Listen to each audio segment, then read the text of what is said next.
A dit quand il est venu me voir pour me faire part de ses envies de départ, il n'y avait pas 36 possibilités. Je lui ai dit que j'aurais aimé le garder, mais que moi, par nature, je ne gardais pas quelqu'un qui avait envie de partir.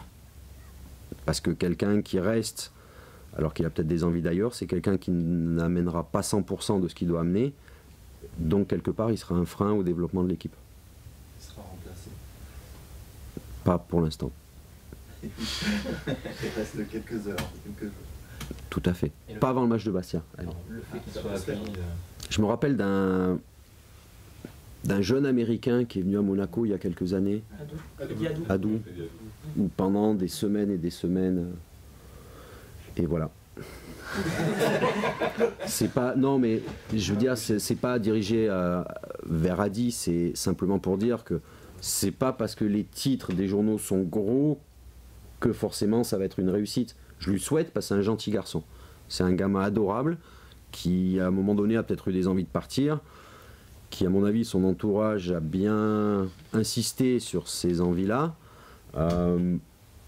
Mais voilà, moi je lui souhaite de réussir. Je lui souhaite de réussir. Après le foot, on en parle souvent, c'est surtout les plus anciens qui disent, qui en parlent. L'étranger, c'est plus difficile que la France. Qu'on y aille en Russie, qu'on y aille au Portugal, qu'on y aille en Angleterre, qu'on y aille au Qatar, qu'on y aille n'importe où, l'étranger, c'est toujours plus difficile parce qu'on arrive dans un pays avec une culture différente, avec des us et coutumes différentes, avec des façons de travailler différentes. Donc c'est toujours plus difficile. Si on n'a déjà pas tous les outils en France pour réussir, je juge qu'il est très difficile de réussir à l'étranger.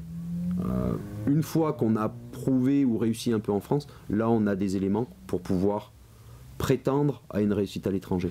Donc je pense que ça va être difficile pour Adi, mais je lui souhaite de tout cœur que ça se passe bien.